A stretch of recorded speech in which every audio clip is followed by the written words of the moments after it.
ہو جائے. جی.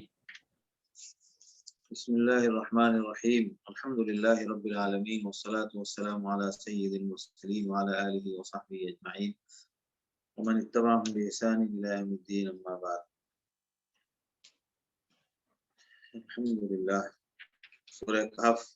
یقین کریں قرآن سے سیر نہیں ہو سکتا.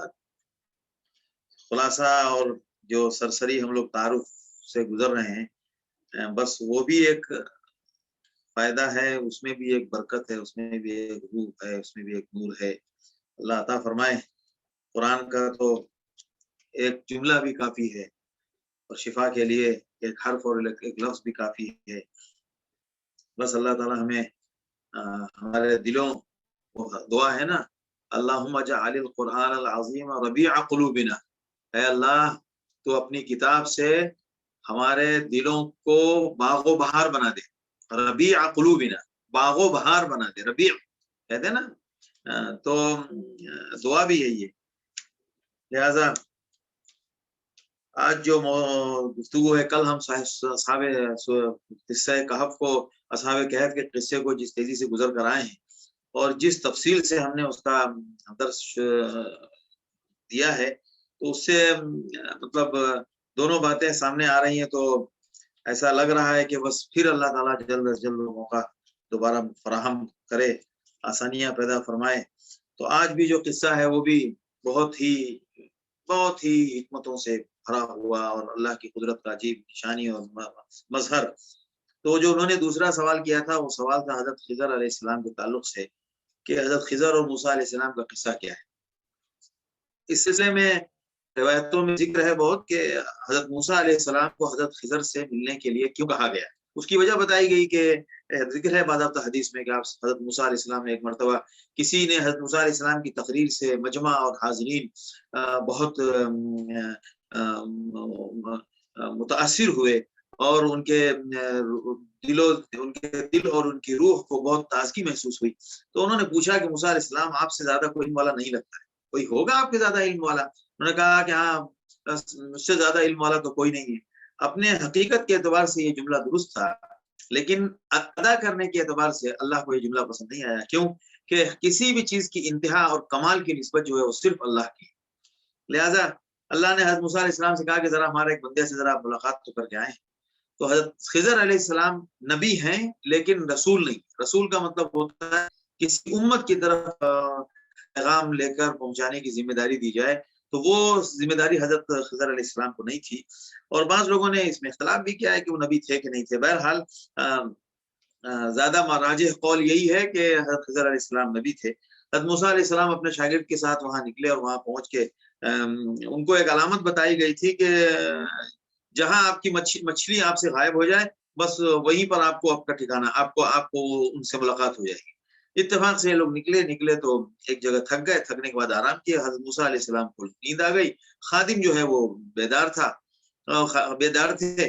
جب انہوں نے اپنے نظر کے سامنے دیکھا کہ مچھلی ان کے توشیدان سے نکلی اور سمندر میں داخل ہو گئی اور راستہ بناتے ہوئے گئی، یعنی سرنگ کی طرح وہ راستہ بنتا ہوا نظر آیا، باضابطہ مچھلی جاتے ہوئے نظر آئی. تو ان کو یہ عجیب و غریب منظر تھا. لیکن جب وہاں سے اٹھے تو یہ بتانا بھول گئے کہ بھائی ایک عجیب و غریب قصہ ہوا تھا. موسیٰ علیہ السلام اٹھے، ہاں بھائی چلو، وہ بتانا بھول گئے. تو موسیٰ علیہ السلام نے کہا کہ بھائی چلو کچھ ناشتہ واشتہ لاؤ، کچھ کھانے پینے کی بھوک لگی ہے، تھک بھی گئے تھوڑا. تو جب کھانے پینے کی بات آئی تو ان کو یاد آ رہے وہ تو بھول گیا میں، وہ مچھلی تو فلاں جگہ پر ایسا واقعہ پیش آنے کا، وہی تو جگہ تھی جہاں اللہ کے بندے وہاں ہمیں جانا تھا. خیر جب پلٹ کے وہاں پہنچے تو دیکھا کہ خضر علیہ السلام وہاں پر ایک بندہ، ایک صاحب چادر اوڑھے لیٹے ہوئے. تو انہوں نے سلام کیا. انہوں نے کہا بھائی یہ سلام کون کر رہا ہے، نیا بندہ؟ تو انہوں نے کہا انا بھی عرض کا سلام، بھائی تمہارے ادھر سلام علام کا معاملہ کہاں سے ہو گیا، یہ کہاں سے سیکھ لائے تم؟ تو انہوں نے کہا میں موسیٰ ہوں، نبی ہوں، اور ایسی سی بات ہے، اور اللہ نے مجھے آپ کے پاس بھیجا ہے تاکہ میں آپ کے پاس کچھ علم حاصل کروں. تو انہوں نے کہا بھائی ہمارے پاس تو آپ صبر نہیں کر پاؤ گے، لن تستطیع معی صبرا. اور کیسے صبر کریں گے جس بات کی آپ کو خبر نہیں ہے، جس بات کی وجہ اور سبب آپ کو معلوم نہ ہو؟ تو ظاہر سی بات ہے آپ تو اعتراض کریں گے، یہ صبر تو آپ کے بس کا نہیں ہے. انہوں نے کہا انشاءاللہ صبر کریں گے، اور ہم آپ کی باتوں کو نظر انداز بھی نہیں کریں گے، آپ کے جو آپ کہیں گے اس کے موافق. انہوں نے کہا لیکن ایک شرط ہے. سب سے پہلی شرط یہ ہے کہ کوئی بھی واقعہ پیش آئے تو آپ کو سوال نہیں کرنا ہے، یہاں تک کہ میں خود بتا دوں گا، لیکن آپ نے نہیں پوچھنا ہے، کوئی بات آپ نے پوچھنی نہیں ہے۔ دیکھیے مکے میں جو حالات تھے مسلمانوں کے، صحابہ کرام کے، اس حالات میں جو کچھ نظر آ رہا تھا، اس واقعے کے ذریعے یہ اشارہ دیا جا رہا ہے اور یہ یعنی یہ وضاحت ہو رہی ہے، بلکہ یہ اشارہ دیا جا رہا ہے کہ جو کچھ نظر آتا ہے وہ بہت اہم لوگوں کو بھی اس کی بات سمجھ میں نہ آئے، لیکن ہر بات غیب کی بتائی نہیں جا سکتی، یہ اللہ کا معاملہ ہے۔ اللہ جس چیز کو مناسب سمجھتا ہے وہی بتائے گا، باقی سب اللہ نہیں بتائیں گے۔ آج اس وقت دنیا میں جو فتنہ اور شر پھیلا ہوا ہے، اس کے اندر راز کی بات کیا ہے وہ اللہ جانتا ہے۔ یہ ڈاکٹر کا بھی چوچلا ہے، سیاست والوں کی بھی شرارت ہے، باقی سب کچھ اللہ جانے، ہمارے بس اللہ اس میں جتنا اس کو راز کو کھولنا چاہے گا اتنا ہی کھلے گا، باقی اندر کی بات اللہ جانتا ہے۔ اسی لیے ہر معاملے میں اللہ کی طرف نسبت کرنا بہت ضروری، ہر چیز کے ہے اللہ تو خیر کا معاملہ کرنا، اے اللہ حقیقت حال کو تو جانتا ہے، یہ بہت ضروری ہے، اس کے بغیر کوئی حل نہیں ہے، دوسرا کوئی آپشن نہیں ہے۔ اور ہم جو سینکڑوں آپشن ہوتے ہیں، مولانا صاحب کہہ رہے ہیں کہ جناب منافقوں کی چھٹائی ہو رہی ہے، کوئی جناب کہہ رہے ہیں کہ بھائی یہ فلاں بات ہے، کوئی کچھ کہہ رہا ہے، کوئی کچھ کہہ رہا ہے، اللہ کی طرف سے گرفت کی شکل ہے، واللہ عالم۔ بہرحال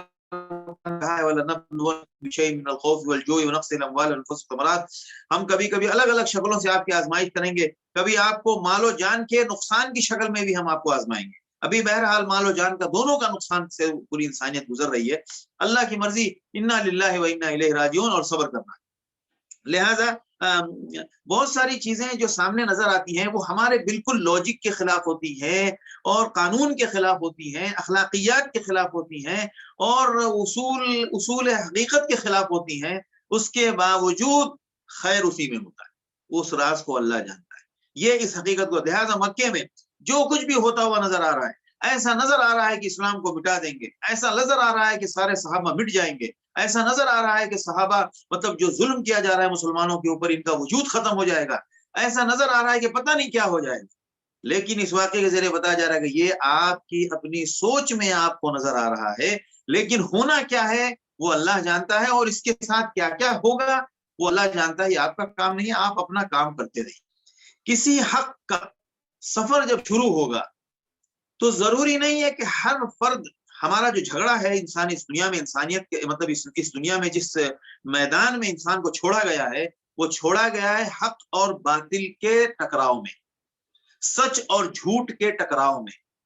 یہ جو چھوڑا گیا ہے یہاں پر اسلام اور کفر، ایمان اور کفر کے ٹکراؤ میں ہمارا امتحان ہوتا ہے۔ اس کا ہم کسی فرد سے ٹکرانے کے لیے نہیں پیدا ہوئے، لہذا ایک کافر اور مومن کا جھگڑا، حق اور باطل کا جو جھگڑا ہے وہ یہ ہے کہ ایک حقیقت کا جھگڑا ہے ایک دوسرے جھوٹ سے۔ لہذا اس معاملے میں حقیقت کی طرف ہر فرد جو حق کو مان لے، وہ حق کے انجام کو فردن فردن دیکھ لے، یہ ضروری نہیں ہے، لیکن حق کا انجام بلند ہے یہ بات طے ہے۔ ہو سکتا ہے حق کے انجام کو ایک وہ بندہ جو حق کو مانا وہ انجام کے زمانے تک زندہ نہیں رہ سکا، لیکن اس کی پشت آئے گی، اس کی اگلی نسل آئے گی، اس کی اگلی نسل آئے گی، حق کا سفر جاری رہے گا، افراد کا سفر ختم ہو جاتا ہے۔ فتح ہمیشہ حق کی ہوتی ہے، قرآن شروع سے یہ کہتا رہا ہے، والعاقبۃ للتقوی، انجام کار تقوی والوں کو حاصل ہوگا۔ بیچ میں لوگ چھٹتے جائیں گے، کٹتے جائیں گے، لیکن لوگوں کے ساتھ انجام کو نہیں جوڑا گیا ہے، انجام کو جوڑا گیا ہے حقیقت کو ایک دوسرے جھوٹ سے، اور ایک سچ کو ایک جھوٹ سے، اور حق کو باطل سے۔ حق اور باطل کا سفر جب مکمل ہوگا تو پھر انجام کار فتح حق کی ہوگی، یہ طے۔ ہم کیا کرتے ہیں، افراد کی شکل میں دیکھنا چاہتے ہیں، ہم یہ چاہتے ہیں کہ ہمارے زمانے کا جو ظالم بادشاہ ہے وہ میرے سامنے ہلاک ہو جائے، ہم یہ چاہتے ہیں کہ اسلام کا جو بول بالا ہے ہمارے سامنے پوری دنیا سے ایک بھی کافر نہیں بچنا چاہیے۔ یہ ہمارے جذباتی مسلمانوں کا یہی حال ہوتا ہے نا، ایسا نہیں ہے۔ ہوگا، ہونے کا مطلب ہے کہ ہم حق کے لیے ہیں، ہم حق پر ہم اپنی فکر کریں، ہم زندگی بھر ہم حق پر رہیں گے۔ حق، حتیٰ کہ اللہ کے رسول صلی اللہ علیہ وسلم سے یہ وعدہ نہیں کیا گیا کہ ہم حق کے تمام کامیابیوں کو اور تمام فتح کو آپ کے سامنے دکھا دیں گے، نہیں۔ اللہ نے فرمایا وَإِمَّا نُرِيَنَّكَ بَعْضَ الَّذِي نَعِدُهُمْ أَوْ نَتَوَفَّيَنَّكَ، ہم کچھ چیزیں جو ہم نے آپ سے وعدہ کی ہیں، جو ہم نے آپ سے وعدے کیے ہیں اس میں سے کچھ تو ہم آپ کو دکھائیں گے اور کچھ آپ کے وفات کے بعد پیش آئیں گے. دیکھیے نبی کے بارے میں یہ کہا جا رہا ہے. لہٰذا آپ صلی اللہ علیہ وسلم کے زمانے میں بھی دین مکمل ہو گیا, لیکن اس دین کے نام پر جتنے وعدے اللہ نے کیے تھے وہ سارے مکمل نہیں ہوئے تھے. لہٰذا وہ فتح جو کیسر و کسرا تک جو بات پہنچی ہے وہ حضرت عمر رضی اللہ تعالیٰ عنہ کے زمانے میں, حضرت علی کے زمانے میں, پھر آگے اور بات بڑھتی گئی. اور حدیث میں آتا ہے کہ ایک ایک شخص تک, ایک ایک گھر تک میرا کلمہ پہنچے گا. اور وہ پہنچا, وہ کب پہنچا؟ ایک زمانے کے بعد پہنچا. تو اللہ نے فرمایا, لہٰذا میں یہ اس لیے کہہ رہا ہوں کہ ہمارے زمانے کے حالات کو دیکھ کر لوگ جذباتی ہو جاتے ہیں, اور اس جذبات میں وہ ہر کچھ کا رزلٹ جو ہے وہ اپنے نظر کے سامنے چاہتے ہیں, یہیں سے کام خراب ہوتا ہے, اور اسی جذباتیت میں وہ غلط قدم اٹھاتے ہیں. نہیں, یہ اگر ہمیں بات سمجھ میں آئے گی تو ہمیں معلوم ہے کہ ہم حق اور باطل کے میدان میں ہیں. ہمیں حق کی پارٹی میں رہنا ہے, حق کی جماعت میں رہنا ہے, حق کی طرف سے ہمیں لڑنا ہے. اب حق کی طرف سے لڑتے ہوئے اگر بیچ میں انجام تک موجود نہیں بھی رہ سکا, لیکن حق کا ٹکراؤ جاری رہے گا باطل کے ساتھ, اور فتح طے ہے کہ حق کی ہوگی. بات ختم. اس میں الگ الگ نشیب و فراز آتا ہے بیچ میں. تو خیر, یہ میں نے اس لیے تھوڑی تفصیل بیچ میں کر دی تاکہ اس کے ساتھ جڑا ہوا ہے. تو حضرت خضر علیہ السلام سے انہوں نے کہا کہ بھائی آپ تو صبر نہیں کر سکتے, بہرحال ایک شرط ہے یہ کہ آپ کو کوئی سوال نہیں کرنا ہے جب تک کہ میں خود نہ بتاؤں. اب جناب یہ لوگ ایک سفینے میں سوار ہوئے اور حضرت خضر علیہ السلام نے اس کا ایک تختہ نکال دیا. انہوں نے کہا یہ تو آپ نے غلط کام کیا. انہوں نے کہا پہلے بار میں ہی آپ گڑبڑا گئے, آپ کو پہلے ہی میں نے کہا تھا کہ بھائی انک لن تستطیع معی صبرا, میرے ساتھ آپ نہیں صبر کر پاؤ گے. اچھا ٹھیک, میں بھول گیا, معاف کریں اور میرے ساتھ ذرا نرمی کا معاملہ کریں. خود تو بہت سختی کرتے ہیں حضرت موسیٰ علیہ السلام, لیکن حضرت خضر سے کہنا ذرا نرمی, پلیز بی کائنڈ. فانطلق, اب یہاں سے چلے. یہاں سے چلنے کے بعد ایک بندہ, بچہ کھیل رہا تھا, بچے کو پکڑا, اس کو پکڑ کے اس کو قتل کر دیا. اب آپ کو خیال آئے گا کہ بھائی اتنا آسانی سے قتل کر دیا. اب کچھ وجوہات بنی ہوں گی, کچھ ایسا ماحول بنا ہوگا, اس میں قتل کی کیا صورتحال پیش آئی. بہرحال ایک بغیر کسی جرم کے, بغیر کسی قصور کے ایک بندے کا, ایک بچے کا قتل ہو گیا. کہا نفس زکیۃ بغیر نفس, ایک بے قصور بندے کو آپ نے جان لے لیا.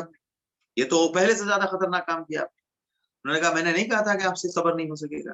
انہوں نے کہا اگر اس کے بعد میں کچھ پوچھوں گا, بھائی واقعی میں معاہدے سے میری خلاف ورزی ہو رہی ہے, اگر اس کے بعد میں کچھ پوچھوں گا تو آپ میرے ساتھ, میرا آپ کا ساتھ نہیں ہوگا. فلا تصاحبنی قد بلغت من لدنی عذرا, بے شک آپ مطلب میری عذر کی مدت پوری ہوئی, کیونکہ میں 2 مرتبہ غلطی کر چکا. اب تیسری بار یہ لوگ ایک گاؤں سے گزر رہے تھے.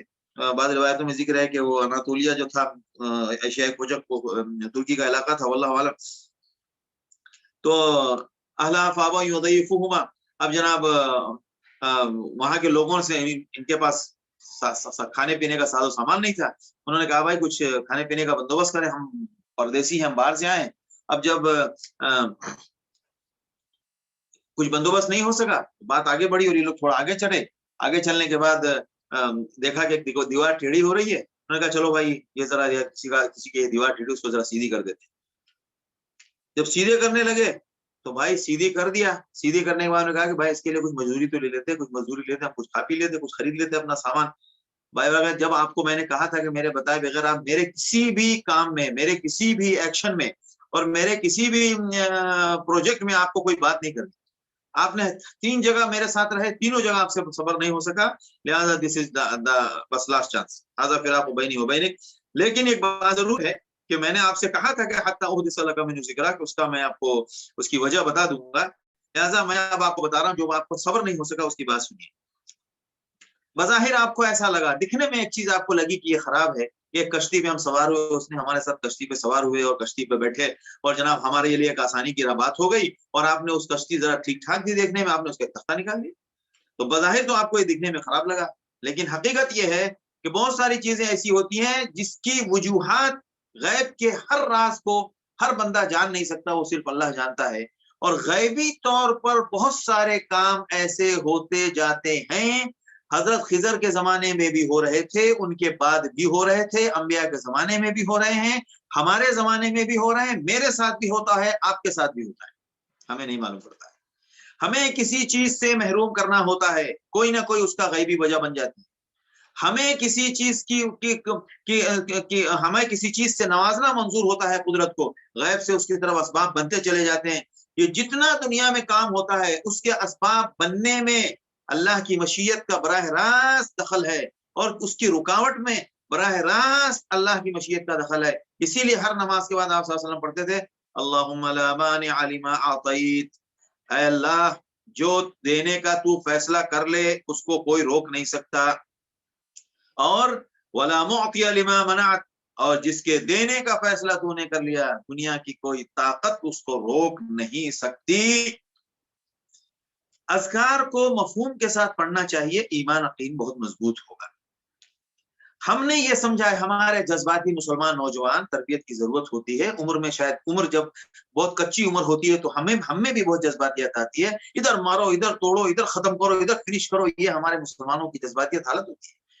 کافر کو کافر محروم ہے ان حقیقتوں کو سمجھنے سے، لیکن مومن کو تو سمجھنا چاہیے. کیوں کہ قرآن پر ایمان ہے اس کا، وہ قرآن پڑھتا ہے. قرآن نے کہا ھدی للمتقین، بھائی اسلام لانے سے پہلے وہ حقائق، وہ رموز، وہ راز کی باتیں جو مومن کے اوپر منکشف ہوتی ہیں وہ کافر کے اوپر کیسے ہوں گی؟ راز کے منکشف ہونے اور ان حقائق کے ظاہر ہونے کے لیے سب سے پہلے ضروری ہے ایمان. اب ایک وہ کلاس کے اندر جو باتیں استاذ اپنے بچوں کو پڑھاتا ہے، وہ باتیں ساری باتیں اگر وہ اسکول کے باہر بتا دے اور باہر پڑھاتا پھرے تو پھر اسکول کی حاجت کیا ہے؟ لہذا وہ سیکھنے کے لیے اسکول میں داخل ہونا پڑتا ہے. تو اسی طرح ان قدرت کے راز کو سمجھنے کے لیے ایمان لانا بہت ضروری ہے. لہذا ہمارے مسلمان جذبات میں آ جاتے ہیں. تو یہاں پر کہا گیا کہ بظاہر آپ کو خراب لگا، لیکن بہت ساری غیبی وجوہات. اب سنیے اس کی غیبی وجہ کیا ہے کہ اس بیچارے کو بھی نہیں معلوم، لیکن مجھے مکلف کیا گیا تاکہ اس کا ظاہری شکل میں آپ کو غیب کے نظام کو سمجھا دیا جائے، اور پھر وہ آگے آ کے قرآن میں محفوظ ہوگا اور رہتی دنیا تک لوگ اس حقیقت کو کے لیے سمجھنا لوگوں کے لیے آسان ہو جائے گا. کس حقیقت کو سمجھنا آسان ہو جائے گا؟ کہ بظاہر بہت سارے کام ایسے ہو جاتے ہیں جو اصول اور حقیقت کے خلاف ہوتے ہیں، لیکن اس کے پیچھے غیب کا کوئی نہ کوئی منشا شامل ہوتی ہے. اسی لیے کہا گیا ہے کہ جب کچھ کام ہو تو اللہ کا نام لو. ماشاء اللہ کان، جو اللہ چاہے گا وہی ہوتا ہے. ہمارے لاکھ اسباب کے باوجود باپ نے پڑھایا، انجینئرنگ کرائی، میڈیکل کرایا، سب کچھ کرایا، جس امید سے کرایا تھا وہ امید پوری ہو، یہ اللہ کی مشیت کو جو منظور ہوگا تبھی پوری ہوگی. بظاہر ہم اس نیت سے کام کریں گے. میں یہ نہیں کہہ رہا ہوں کہ کوئی آدمی کام کرنا چھوڑ دے، لیکن کوئی انجام کہاں تک پہنچے گا؟ ایک بچہ ایک والد اپنے بچے کو نہیں پڑھا سکتا، اس کے پاس اسباب نہیں تھے، وہ اپنے دل کو محسوس کر رہ گیا، افسوس کر کے رہ گیا کہ یار میرے پاس بھی اگر رقم ہوتی تو میں بھی اچھی تعلیم دے رہا تھا، میرا بچہ بھی اچھی نوکری کرتا. اتفاق سے بغیر پڑھے ہوئے اللہ نے اس کو کاروبار یا کسی دوسری شکل میں اتنا نواز دیا کہ تعلیم والا کبھی سوچ بھی نہیں سکتا تھا. یہ اللہ کے ہاتھ میں. ہاں، ہر بندے کو اپنا کام کرنا ہے. جس کے پاس پیسہ ہے وہ بچوں کو پڑھا سکتا ہے، چپ چاپ پڑھاؤ. آگے کی بات کرتے ہیں، ہم اسی کی اصلاح کرتے ہیں. آپ یہ مت کہیے کہ میرا بچہ اچھا پڑھے گا. آپ کو دکھتا ہے کہ اچھی ڈگری سے، اچھی ملازمت سے اچھی تنخواہ آتی ہے، لیکن یہ ذہن، ہم یہاں تعلیم تک ہمیں کوئی اعتراض نہیں ہے. اعتراض ہمارا وہاں ہوتا ہے جہاں سے آپ کی تعلیم آپ کو عقیدے کے ریڈ زون ایریا میں آپ کو انٹری دیتی ہے. بس وہیں سے ہمارا کام خراب ہوتا ہے. جو تعلیم ہمیں غلط جگہ میں پہنچا دے، غلط بولنے کا عادی کر دے، پھر وہیں سے ہمارا رشتہ اس کے خلاف شروع ہو جاتا ہے. ہمارا جہاد اور ہماری لڑائی وہیں شروع ہو جاتی ہے. لہٰذا جناب اس کو معلوم نہیں ہے. میں کہا بھائی اس کو پتہ بھی نہیں ہے. آگے ایک بادشاہ ہے جو اچھی کشتیوں کو اپنے کام پہ اور اپنی بگار پہ لے لیتا ہے. اچھی جو کشتیاں ہوتی ہیں وہ اس کو عیب دیکھ کے اس کو چھوڑ دے گا، اس کا روزگار چلے گا، اور اس کی روزگار کے لیے قدرت کا منشا یہی ہے کہ اس کا روزگار اس کشتی سے چلے. اسی طرح دو غلام، اما الغلام فکان ابواہ مؤمنین فخشینا یرهقهما طغیانا وکفرا، کہ وہ بچے کو جو میں نے قتل کیا تو بچہ جو ہے بڑا ہو کر اپنے کافر ہونے کی وجہ سے اپنے ماں باپ کو غلط باتوں کے لیے مجبور کرتا، غلط ڈیمانڈ کرتا اور ان کو پریشان کرتا اور ان کے لیے سرکشی کا سبب بنتا اور کفر کا سبب بنتا. لہٰذا اللہ نے یہ چاہا کہ ایبدلہما خیرا منہ زکاۃ واقرب رحمہ، کہ یہ بچہ مطلب اس کا کام یہی ختم ہو اور اللہ آگے اس کے لیے اس سے بہتر اولاد اس کو عطا فرمائے. یہ اللہ کی مشیت کا فیصلہ. لہٰذا جو ہوتا ہے اس کے اندر اس طرح کے وجوہات ہوتی ہیں. اور دیوار کے بارے میں کہ وہ دیوار دو غلام بچوں کی تھی، دو بچوں کم عمر یتیم بچوں کی تھی، اور اس کے پیچھے ان کا خزانہ دفن تھا. ابھی وہ بچے تھے, اگر وہ دیوار سیدھی نہ کی جاتی تو دیوار گرنے کی وجہ سے خزانہ ظاہر ہو جاتا, لہٰذا اس کو سیدھا کر دیا گیا تاکہ بچے جب بڑے ہوں اور ان کو اپنے خزانے کا پتہ چلے اور وہ اپنے خزانے کو وہاں سے محفوظ حالت میں حاصل کر لیں. قرآن نے کہا کہ کنزہما رحمۃ من ربک وما فعلتہ عن امری, اور ایک بات سن لیجئے, سب سے امپورٹنٹ بات, اس میں میرا اپنا کچھ نہیں تھا. یہ جتنی بھی پلاننگ تھی نا, یہ جتنا یہ جو پروجیکٹ, جس پروجیکٹ سے ہم گزرے ہیں نا, یہ میرا پروجیکٹ نہیں تھا, یہ سب اللہ کا غیبی پروجیکٹ تھا. میں خالی اس میں ایز اے کیا کہتے ہیں کہ ایز اے ذمہ دار, میں سمجھیے میرے ذریعے اس کو کروایا گیا. ما فعلتہ عن امری ذلک تأویل ما لم تستطع علیہ صبرا, یہ اس بات کی تمام وجوہات ہیں جس پر آپ کو صبر نہیں ہو سکا. ٹھیک ہے, اب یہاں پر ایک بات صاف کر دوں, یہیں پر میں, اللہ رب العالمین نے دو مثالیں دی ہیں یہاں پر, دونوں قصے ساتھ ساتھ میں. ایک قصہ ایسا ہے جس میں ہوتا ہے کچھ اور نظر آتا ہے کچھ اور اس کی وجہ کچھ اور ہوتی ہے, اور ہمیں بظاہر غلط نظر آتا ہے اور اس کا انجام ہماری سوچ کے خلاف ہوتا ہے. جیسا کہ یہاں عمل کچھ اور تھا اور اس کی وجہ ہماری سوچ کے خلاف تھی. یہ غیبی نظام تھا. اس غیبی نظام کے لیے حضرت خضر علیہ السلام کے ذریعے 2-3 مثال دے کے سمجھا دیا گیا کہ آپ غیبی نظام کو ان 3 مثالوں سے سمجھ سکتے ہیں, آگے بھی سمجھتے رہیے. آپ کو ہر جگہ خضر کی طرح کوئی بتانے کے لیے نہیں آئے گا, یہ 3 مثالیں کافی ہیں. جب آپ کو بظاہر کوئی چیز ہوتی ہوئی کچھ اور نظر آئے آپ کی کوشش کے باوجود, تو آپ اس کو پھر اللہ کے حوالے کیجئے کہ اللہ کی مرضی, اللہ کی مصلحت اللہ جانے. اس غیب کے تحت بھی اگر کوئی کام ہوگا تو اس میں بھی کہنا یہی ہے کہ ھذا ما فعلتہ عن امری, یہ میں نے اپنی طرف سے نہیں کیا, یہ اللہ رب العالمین کا رحمت ربک, یہ تیرے رب کی رحمت کی برکت ہے, اور یہ اللہ کی طرف سے ہوا ہے, میں نے اپنی طرف سے نہیں کیا. ٹھیک ہے. دوسرا اللہ نے قصہ دیا ہے ذوالقرنین کا. ذوالقرنین کے اسباب ظاہری تھے, حضرت خضر کے اسباب غیبی تھے. حضرت ذوالقرنین کے اسباب ظاہری تھے. غیب کے ذریعے بھی اللہ نے نظام کو سمجھایا اور ظاہر کے ذریعے بھی. غیب میں کے ذریعے بھی جو کچھ بھی بات ہو تو فوراً کہو کہ یہ سب اللہ کی مصلحت, اللہ جانے. ظاہر میں بھی آپ کو تمام اسباب حاصل ہو جائیں, حتیٰ کہ ذوالقرنین کی طرح وَآتَيْنَاهُ مِن كُلِّ شَيْءٍ سَبَبًا, ہر شے آپ کے لیے سبب کے طور پر آپ کے کام آ جائے. ان سب کے ہونے کے بعد بھی غیبی ہو تو بھی کہنا ہے کہ یہ اللہ کی طرف سے, اور حالات سازگار ہوں تو بھی. دیکھیے یہاں پر بھی انہوں نے آخری لفظ ہے رحمت من ربک. ذوالقرنین کے پورے قصے ختم ہونے کے بعد بھی آخر میں انہوں نے یہی کہا ھذا رحمت من ربی, یہ جو کچھ بھی میں نے کیا ہے یہ میرے رب کی رحمت ہے. فَإِذَا جَاءَ وَعْدُ رَبِّي جَعَلَهُ دَكَّا, جب اللہ کا فیصلہ آئے گا تو یہ بھسم ہو جائے گا. وَكَانَ وَعْدُ رَبِّي حَقًّا, اور یہ سب میرے رب کا وعدہ ایک دم پکا ہے.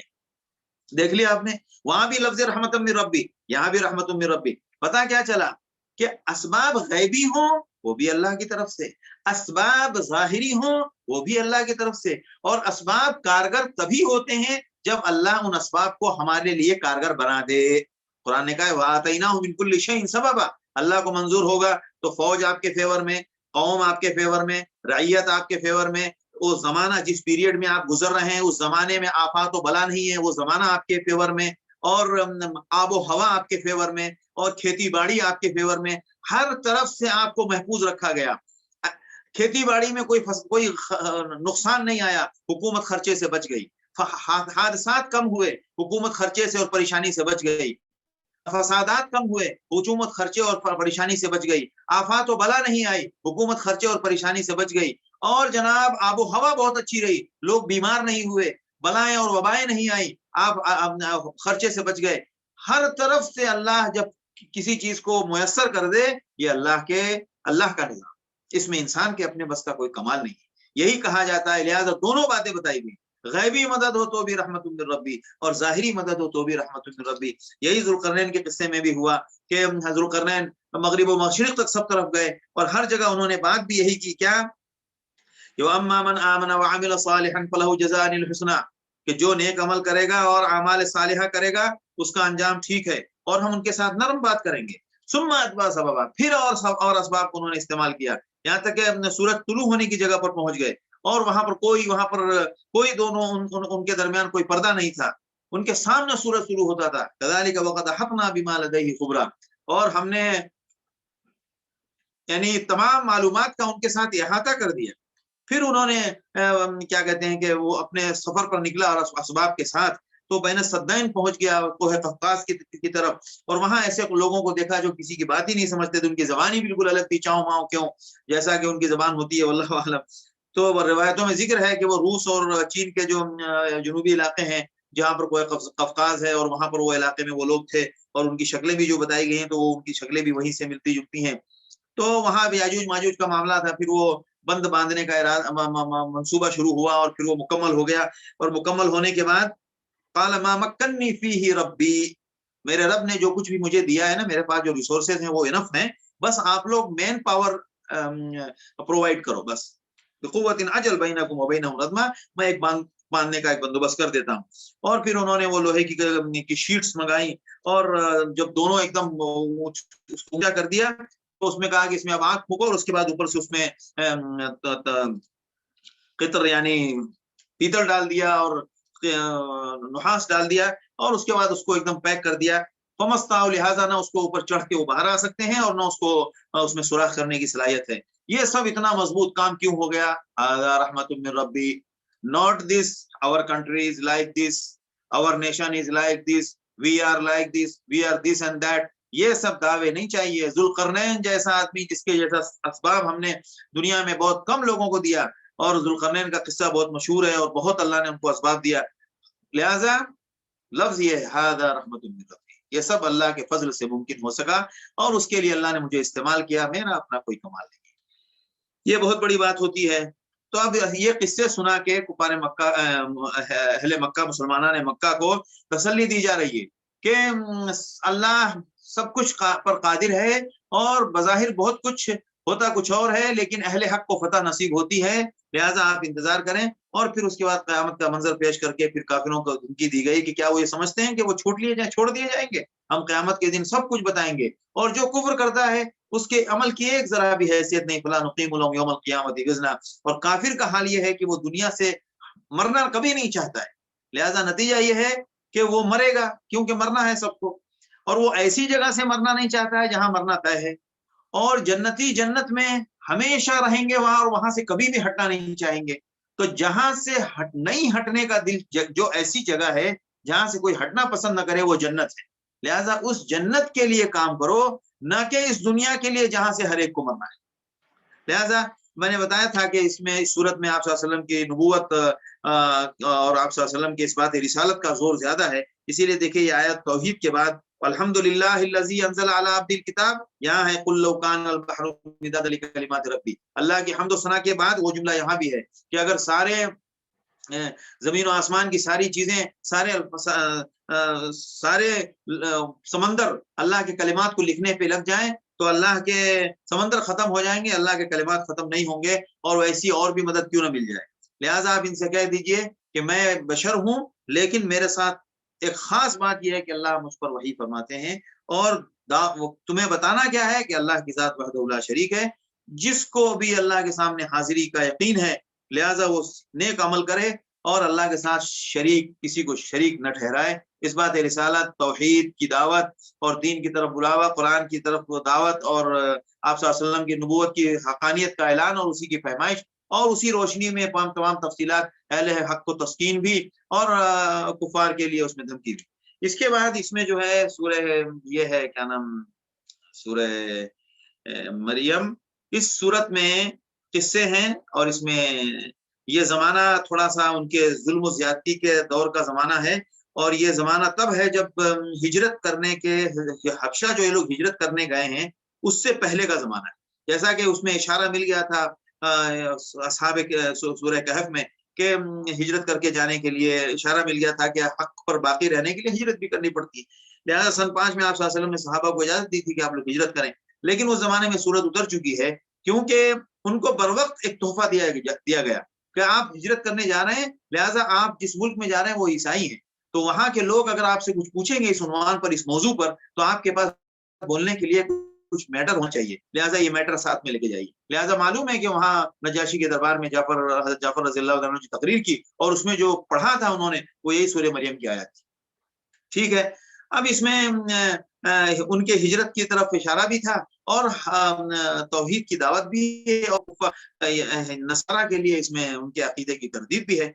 آل عمران میں جو دیکھیے حضرت عیسیٰ علیہ السلام کے ابن اللہ ہونے کی تردید کتنے پکے دلائل سے ہو رہی ہے۔ حضرت مریم علیہ السلام کی پیدائش کا پہلے ذکر ہو گیا، یعنی پہلے ذکر ہوا حضرت عیسیٰ علیہ السلام کی پیدائش کا، یہاں ذکر ہوا، یہ پہلے ذکر آیا، اور حضرت مریم علیہ السلام کی خود کی پیدائش کا ذکر آیا سورہ آل عمران میں، تو یہاں جو ذکر ہے وہ حضرت عیسیٰ کی پیدائش کا۔ تو حضرت مریم بھی کسی سے پیدا ہوئی، ان کی والدہ حضرت عمران کی بیوی اذ قالت امرأۃ عمران، اور حضرت مریم خود پیدا ہوئی عمران کے گھرانے سے، حضرت عمران کی بیوی ان کی والدہ ہیں، اور حضرت عیسیٰ علیہ السلام حضرت مریم سے پیدا ہوئے۔ تو جو خود پیدا ہوا اس کی ماں بھی ایک ماں باپ سے پیدا ہوئی، تو پھر ایسے شخص اور ایسے بشر کے بارے میں تم اللہ کے بیٹا ہونے کا دعویٰ کہاں سے کرتے؟ لہذا حضرت مریم علیہ السلام کے حمل کا اور حضرت یحییٰ علیہ السلام، زکریا علیہ السلام کی پیدائش ہم نے آل عمران میں بھی سنا، اور یہاں حضرت عیسیٰ علیہ السلام کی پیدائش کا تذکرہ زیادہ تفصیل سے ہے۔ ایام حمل کے بعد ولادت کا مرحلہ، پھر اس مرحلے کے بعد جو قصہ پیش آیا ہے وہ اپنے قوم کے پاس لے کے گئی ہیں، قوم کے ساتھ جو مناظرہ ہوا ہے، یہ کیا کیا تم نے، حضرت عیسیٰ علیہ السلام کا ان کے سامنے تقریر کرنا، پھر اس پوری تفصیل کو قرآن نے یہ کہہ کر کہا کہ ذالک عیسی ابن مریم، یہ جو ہم پورا قصہ سنا رہے ہیں نا، عیسیٰ ابن مریم کی حقیقت یہ ہے کہ وہ مریم کے بطن سے پیدا ہوئے اور وہ باضابطہ بچے تھے، وہ ابن اللہ کیسے ہو سکتے ہیں؟ جو ولادت کا محتاج ہو اور جو کھانے پینے کا محتاج ہو تو وہ، اور جس کی ماں ہو تو وہ خدا نخواستہ وہ ابن اللہ کیسے ہو سکتا ہے؟ اس کے بعد حضرت ابراہیم علیہ السلام کی وہ تقریر ہے ان کے والد کے ساتھ۔ ایک بات بتا دوں کہ پتہ نہیں کیوں ہمارے بعض مفسرین کو بڑی پریشانی ہوتی ہے یہ مانتے ہوئے کہ حضرت ابراہیم علیہ السلام کے باپ آزر کو ان کا باپ کیسے مانا جائے، وہ کافر ہیں اور حضرت ابراہیم علیہ السلام اتنے بڑے نبی ہیں۔ ارے بھائی، حضرت لوط علیہ السلام کی بیوی کافرہ ہو سکتی ہیں، حضرت نوح علیہ السلام اتنے اولو العزم پیغمبر ہیں، ان کی بیوی کافرہ ہو سکتی ہیں، ان کا بیٹا کافر ہو سکتا ہے۔ یہ تو اللہ نے مثال بتائی ہے کہ حق کے سامنے، ایمان کے سامنے رشتوں کا کوئی دخل نہیں ہے، جو مومن ہے وہ مومن ہے اور جو کافر ہے وہ کافر ہے۔ کسی دوسرے نبی کا بیٹا ہونے سے کافر بیٹے کو کوئی فائدہ نہیں ہوگا، اس کو ایمان لانا پڑے گا۔ باپ کے نبی ہونے سے، شوہر کے نبی ہونے سے، بیٹے کے نبی ہونے سے کسی کو ایک دوسرے سے فائدہ نہیں، فائدہ ایمان لانے پر ہے۔ لہٰذا یہاں پر حضرت ابراہیم علیہ السلام نے اپنے والد صاحب کو، اپنے باپ کو، جو اپنے والد کو جو تقریر کی، ان کو بہت طریقے سے سمجھایا، اور اس پیمائش کو انہوں نے صاف منع کر دیا، اور انہوں نے کہا کہ اگر تم کو میں بتا رہا ہوں، اگر تم میرے سمجھانے سے باز نہیں آئے تو پھر تمہیں میں سنسار کر دوں گا۔ السلام علیکم، بس خدا حافظ، سلامت رہیں آپ، میں تو آپ کے لیے معافی مانگوں گا اللہ سے، کیونکہ بہرحال یہ شرک ہے، تو اب اس پر الگ موضوع ہے، وہ الگ جگہ اس کا ذکر آئے گا۔ اس کے بعد دیگر انبیاء کا تذکرہ ہے، ان تمام انبیاء کے تذکرے کے ساتھ ان کو کفار مکہ کو بتایا جا رہا ہے کہ یہ سارے انبیاء کے قصوں کے ساتھ دیکھو کہ یہ وہ انبیاء تھے جن کے اوپر اللہ نے انعام کیا۔ مشرکین کے اوپر اور کافروں کے اوپر اللہ کا انعام نہیں ہوتا، اللہ کا انعام انبیاء پر ہوتا ہے۔ لہٰذا یہ انبیاء کے قصے سنائے گے بہت اختصار کے ساتھ، اور جب انبیاء کا قصہ سنایا جائے گا تو ہم تو سرسری نکل رہے ہیں، لیکن ہر قصے میں ہر جملہ کہیں نہ کہیں اپنے خاص مفہوم میں ذکر کیا گیا ہے۔ مثال کے طور پر یہاں پر حضرت اسماعیل علیہ السلام کا تذکرہ ہے، وَاذْكُرْ فِي الْكِتَابِ إِسْمَاعِيلَ إِنَّهُ كَانَ صَادِقَ الْوَعْدِ وَكَانَ رَسُولًا نَبِيًّا۔ اسماعیل علیہ السلام کا تذکرہ ہے، ہم تو کہہ کے گزر جائیں گے، لیکن اس تذکرے میں قرآن الگ الگ جگہ پہ الگ الگ الفاظ استعمال کرتا ہے، تو ان الفاظ میں ہمارے لیے تعلیم ہوتی ہے۔ اب یہاں پر یہ بات خاص طور سے ذکر کی گئی، حالانکہ تمام انبیاء وعدے کے سچے ہیں، لیکن حضرت اسماعیل علیہ السلام کے ساتھ یہ جوڑ کے ایک نئی تعلیم دے دی گئی، کیا کہ بھائی وعدے کا سچا ہونا چاہیے۔ دیکھو نبی کا کام یہ ہوتا ہے، نبی وعدے کا سچا ہوتا ہے، صادق الوعد وکان رسول النبی وکان یأمر اہلہ بالصلاۃ والزکاۃ، اپنے بچوں کو وہ نماز اور زکوٰۃ کا حکم دیتا تھا، اور یہ سب باتیں کہ پھر ہر ماں باپ کو اپنے بچوں کو نماز زکوٰۃ کا حکم دینا چاہیے۔ تو یہ قصوں کے ساتھ جو تفصیلات ہوتی ہیں اس میں خود بھی بہت بڑی نصیحت اور دعوت اور عبرت کی باتیں ہوتی ہیں۔ اس کے بعد انجام بتایا گیا کہ بھائی انجام سے بار بار انجام ذکر کیا جا رہا ہے، کیا کہ فَوَرَبِّكَ لَنَحْشُرَنَّهُمْ، ہم کافروں کو اور شیطان کو سب کو جمع کریں گے اور جو شخص اللہ کے بارے میں ثم لننزعن من كل شيعة، جو سب سے زیادہ اللہ کے معاملے میں دشمنی اور سرکش تھا، اس کو نکالا جائے گا اور سب سے پہلے اس کو جہنم میں ڈالا جائے گا۔ جہنم میں جائیں گے تو سب، لیکن گزریں گے سب اس پل پر سے، لیکن جو متقی ہوں گے ثم ننجي الذين اتقوا ونذر الظالمين فيها جثيا، متقین بچتے چلے جائیں گے اور کافر اس میں گرتے چلے جائیں گے۔ اللہم سلم سلم سلم، اللہ سب کی حفاظت فرمائے۔ اس کے بعد کچھ کافروں کی وہ حرکتیں بیان کی گئی ہے جو مسلمانوں کے ساتھ بہت سختی اور زیادتی کرتے تھے، ان کو کفر کے لیے مجبور کرتے تھے، ان کو مزدوری نہیں دیتے تھے، طرح طرح کی شرارتیں کرتے تھے، ان کا تذکرہ آیا ہے۔ پھر ایک بات آئی ہے، الم تری انا ارسلنا الشیاطین، آپ نے کیا نہیں دیکھا کہ ہم نے شیطانوں کو چھوڑ رکھا ہے ان کافروں کے پیچھے، یہ روزانہ نئے نئے کاموں پر ان کو اکساتے ہیں۔ کبھی میڈیا والوں کو نیا نیا شوشہ دیں گے کہ بھائی آج یہ ٹاپک چھیڑو، آج یہ ٹاپک چھیڑو، آج یہ ٹاپک چھیڑو۔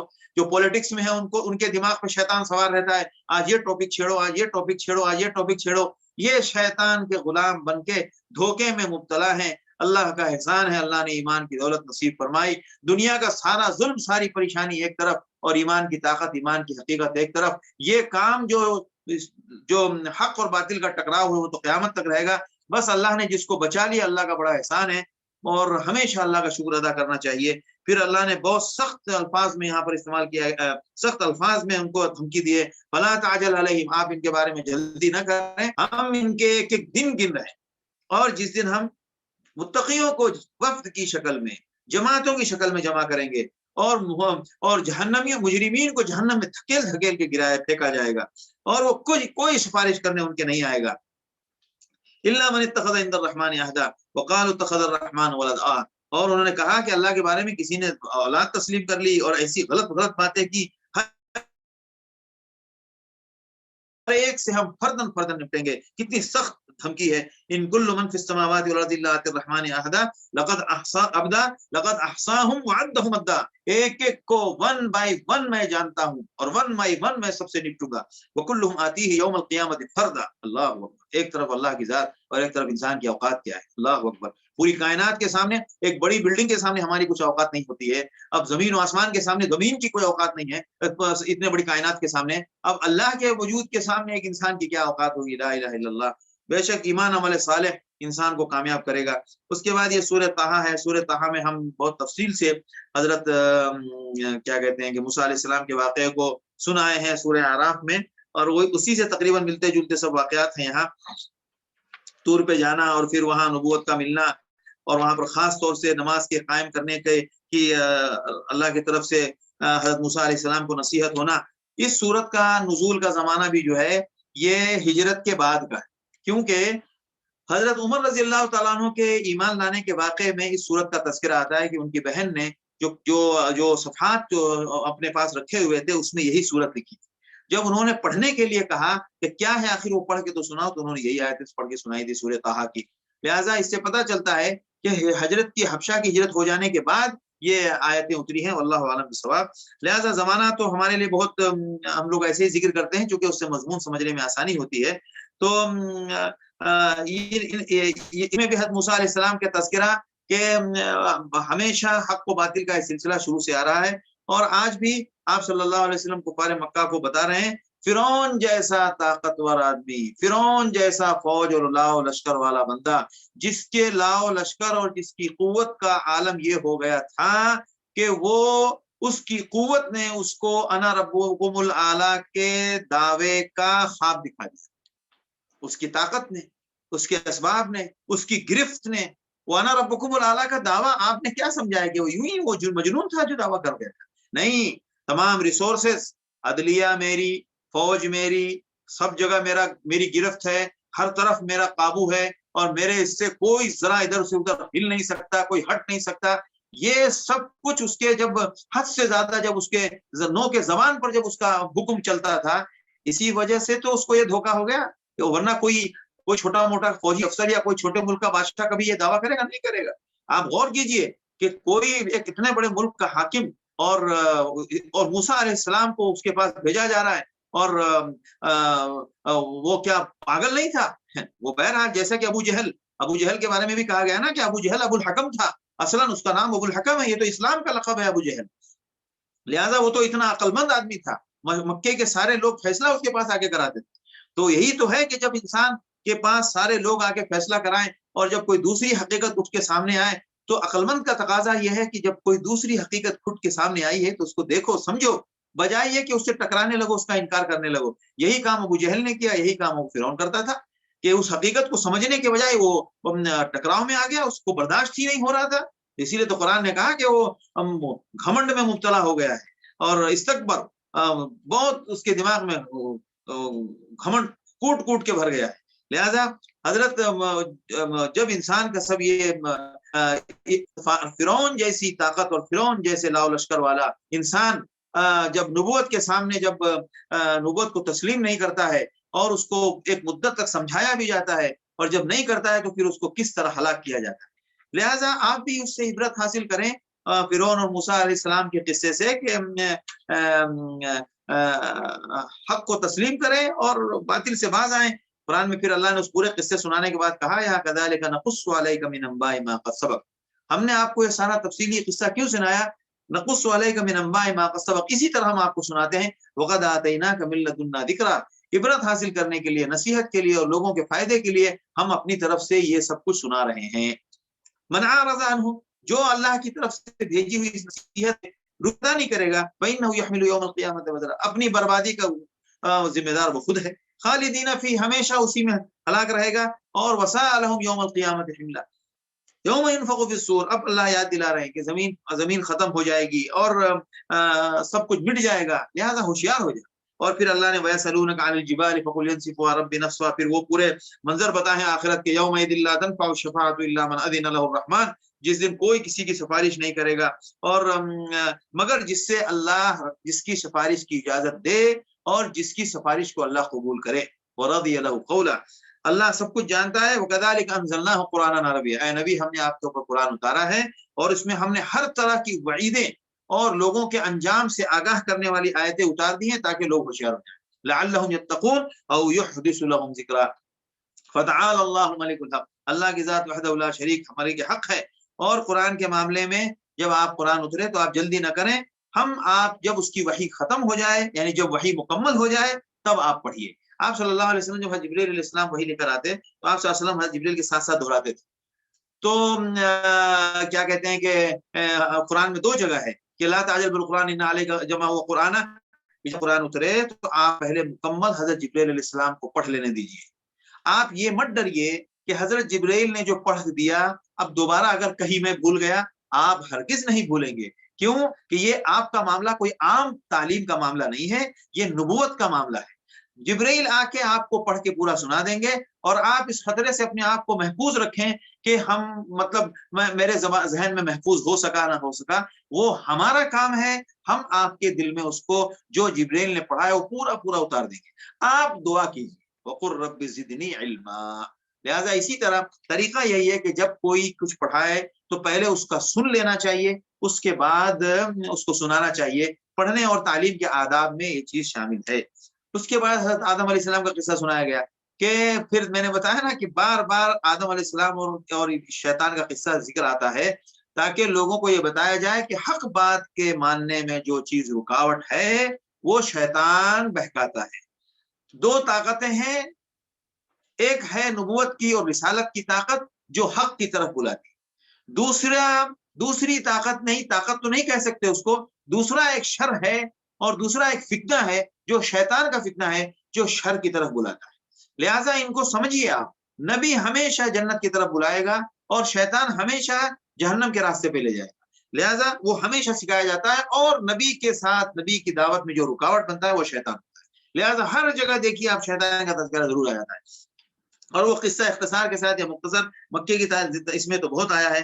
قرآن نے کہا ومن اعرض عن ذکری فإن له معیشۃ ضنکا، اب جو میری ان باتوں کو جو ہم نے دین اتارا ہے اس سے جو کوئی روگردانی پر برتے گا، نظر انداز کرے گا اس کو، تو قیامت کے دن وہ اندھا بہرا اٹھے گا۔ قال رب لم حشرتنی اعمى، قیامت میں الٹا وہ پوچھے گا اللہ سے، اللہ مجھے تو آنکھیں تھی دنیا میں، ابھی میں اندھا کیسے ہو گیا؟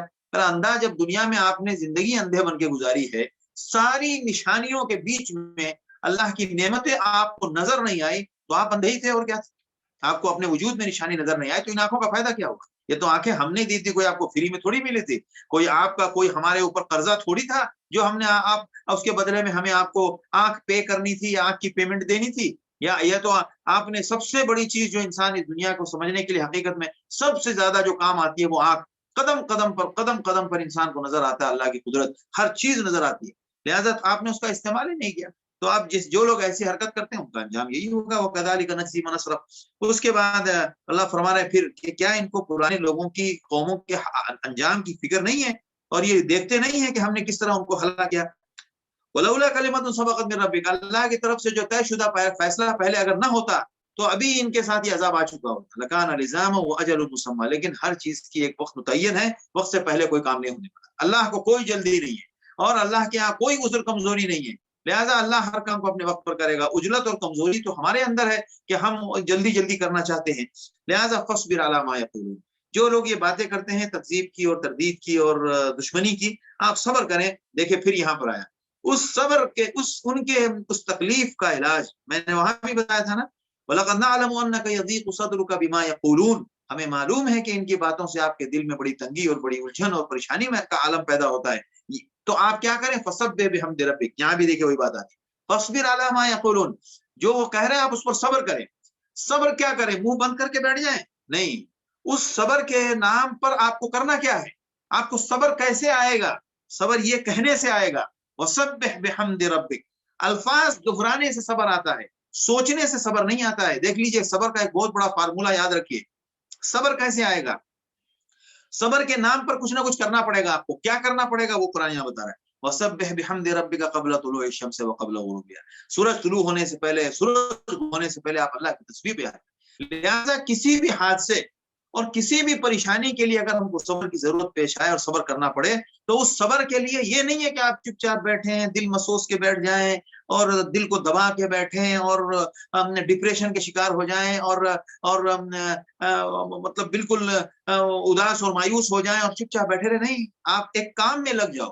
کون سا کام؟ یہ کام، تسبیح، اللہ کی حمد و ثنا، سبحان اللہ الحمدللہ، اللہ کی مصلحت، اللہ کی شان، اللہ کی قدرت، اللہ کا فضل، اللہ کی پاکی بیان کرنے جاؤ، اس میں الفاظ سبحان اللہ کے بھی استعمال کریں، سب سے بہتر ہے جب الفاظ استعمال ہوئے سبحان اللہ و بحمدہ سبحان اللہ العظیم، ارادے کے ساتھ۔ لہذا کسی بھی صبر کے نام پر کرنا کیا ہے، وہ یہ کام یاد رکھیے گا۔ دیکھیے میں جو قرآن میں نا اس کو ہم دلیل کی شکل میں آپ کو سمجھا رہے ہیں۔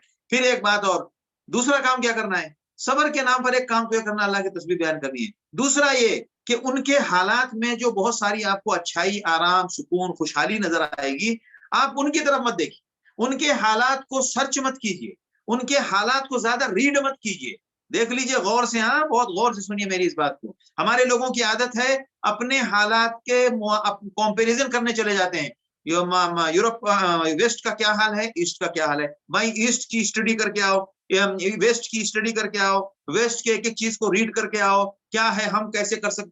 آپ جتنا ادھر سے پڑھ کے آئیں گے اتنا آپ احساس کمتری کے شکار ہوں گے۔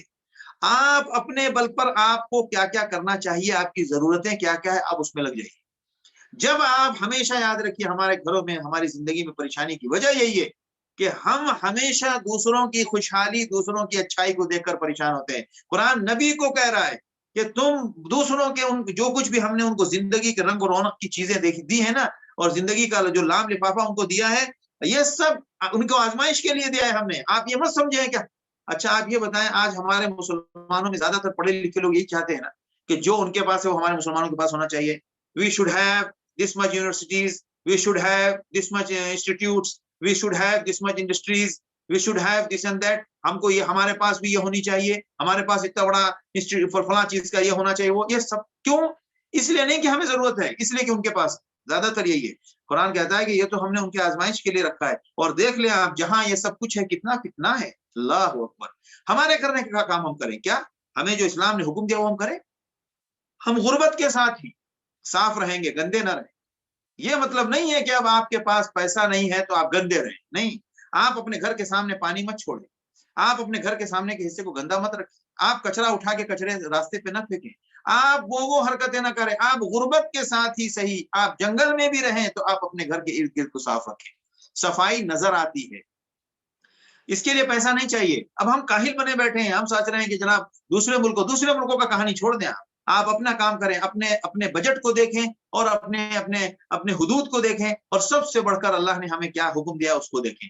ہاں، سارے انسانیت کے نام کے اچھے احکام تو ہمارے پاس ہیں، سچ بولنا سب سے زیادہ اہمیت کے ساتھ عبادت کی شکل میں ہمارے یہاں ہے، جھوٹ بولنے کی قباحت، جھوٹ بولنے کا جرم ہمارے یہاں کتاب اور قرآن و حدیث میں موجود ہے، اور قتل کا، جان کی حفاظت، مال کی حفاظت، آبرو کی حفاظت کے ضابطے اور قوانین کسی بھی مذہب کی کتاب میں اس طرح نہیں ہوں گے جتنا قرآن میں ہے اور حدیث میں۔ لہٰذا وہ سارے قوانین جو انسان کی دنیا میں کوئی ماڈل یا آئیڈیل بن سکتا ہے، وہ سب کچھ قرآن و حدیث میں۔ ہم یہ کام کریں، ہم یہ نہ دیکھنے جائیں کہ فلاں کے پاس یہ ہے، فلاں ملک میں یہ ہے، فلاں ملک کا یہ ہے، فلاں ملک کی اکنومی کیسی ہے وغیرہ وغیرہ۔ ان کی اکنومی کیسی ہے تو اس سے ہمارا کیا لینا دینا؟ ہم کو اپنے حساب سے ہمارے پاس جو ریسورسز ہیں، ہمارے پاس جو اسباب ہیں، ان اسباب کی روشنی میں ہماری اکنومی ویسی رہے گی۔ خیر، تو قرآن بار بار کہتا ہے کہ ہم نے جو کچھ جو طرح طرح کی جوڑے در جوڑے جو ہم نے دیا ہے، یہ سب کچھ آزمائش کے لیے۔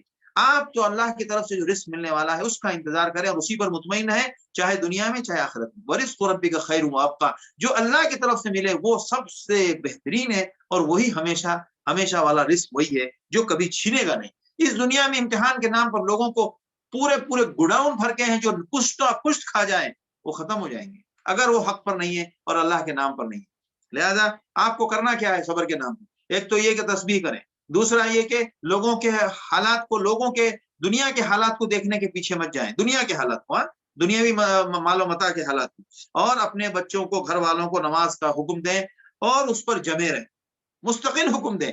2-4 بار بولا، ارے نہیں پڑھتے بچے، کیا کریں، بچے پڑھتے نہیں ہیں، بچے مانتے نہیں ہیں۔ نہیں، ہمارا کام نہیں ہے کہ بچے مان ہی لیں، ہمارا کام ہے بتاتے رہنا، بیٹا نماز کیوں نہیں پڑھی، بیٹا کام یہ کیوں نہیں کیا، بیٹا یہ غلط ہے، زندگی بھر بولتے رہیں گے۔ وَاصْطَبِرْ عَلَيْهَا، یہ ہے، یہ نہیں کہ بول کے تھک گئے اب نہیں کرتے تو چھوڑو جانے دو، کیا کریں گے اب۔ لا نسألک رزقا، ہم آپ سے کوئی رزق کا مطالبہ نہیں کرتے، رزق تو ہم دیتے ہیں آپ کو، اور انجام کار متقیوں کا ہے۔ آپ اپنی لائف کے حساب سے انجام مت ڈھونڈیے، یہ سفر جب تک چلنا ہے، جو دا اینڈ کا جو ٹائم آئے گا اس ٹائم کلیئر ہوگا انجام۔ یہ لائف کے حساب سے ہم نے اس کی ٹائم فکسیشن نہیں کیا ہے۔ وقالوا لولا یاتینا، وہ بار بار کہتے ہیں کہ اللہ کی طرف سے کوئی نشانی کیوں نہیں آئی؟ تو الم تاتہم بینۃ ما فی الصحف الاولی، کیا تمہارے پاس کھلی کھلی نشانیاں پچھلے کتابوں اور صحیفوں میں نہیں آئی؟ ولو انا اہلکناہم بعذاب من قبلہ، اور اگر ہم نے ان کے عذاب، ولو انا اهلكناهم بعذاب من قبل لقالوا ربنا لولا ارسلت الينا رسولا فنتبع آياتك من قبل ان نضل ونخزى، اور اگر ہم نے ان کو ہلاک کر دیا کسی عذاب سے اس سے پہلے تو کہیں گے کہ بھائی ہمارے پاس کوئی رسول بھیج دینا ہوتا۔ یعنی اگر ہلاک کر اللہ کسی قوم کی گمراہی پر اس کو ہلاک کر دے تو ہلاک کے بعد کہیں گے کہ کاش کے ہلاک کرنے سے پہلے ہمارے پاس کوئی نبی بھیج دیا ہوتا تاکہ ہم بھی راستہ سیدھے راستے پر آ جاتے۔ تو قرآن کہتا ہے کہ ہر کچھ ہم نے اپنا راستہ ہم نے بھیج دیا ہے۔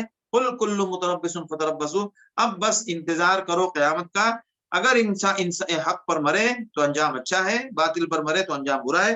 قل کل متربص فتربصوا، ہر ایک انتظار کرے، بس اتعلمون، بس ان قریب قیامت میں معلوم پڑ جائے گا کون سیدھے راستے پر ہے اور کون ہدایت پا گیا، اور یہ سب صاف ہو جائے گا۔ من اصحاب الصراط السوی ومن اہتدی، حق والے معلوم ہو جائیں گے۔ آج آپ کہہ رہے ہو کہ حق پر نہیں ہے، حق پر نہیں ہے، اب اس کے بعد جناب سورۃ الانبیاء ہے، انشاءاللہ ہم لوگ اس پر، اب یہ چند صورتیں ہیں، اس میں سے یہ 3 صورتیں تو انشاءاللہ ہم کل نکال لیں گے 18ویں پارے کے اخیر، سورہ انبیاء، سورہ حج اور سورہ مومنون، کیونکہ اس میں اکثر مکرر مضامین ہیں۔ البتہ سورہ نور میں ہمیں شاید وقت لگے کیونکہ اس میں گھریلو اصول و ضوابط بہت ہیں۔ اللہ تعالیٰ کہنے سننے سے زیادہ عمل کی توفیق دے، قرآن کا صحیح فہم نصیب فرمائے، قرآن کی نورانیت ہمارے گھروں میں ہمارے دلوں میں نصیب فرمائے، اور ہمیں ایمان پر اور تقوی کی اعلیٰ شان پر اللہ ہمیں اس دنیا سے رخصت فرمائے۔ وآخر دعوانا الحمدللہ رب العالمین۔ آمین یا رب العالمین، جزاک اللہ خیر۔ توفیق بہترین دعا کے لیے۔ سامعین کرام، آج سیٹرڈے ہے، صرف ہم 15 منٹ آپ کے لیے واجب وقت پر رکھیں گے۔ تو شہزاد صاحب نے ہاتھ ریز کیا ہے، جی شہزاد صاحب آپ سوال کریں۔ السلام علیکم۔ وعلیکم السلام۔ جی جزاک اللہ۔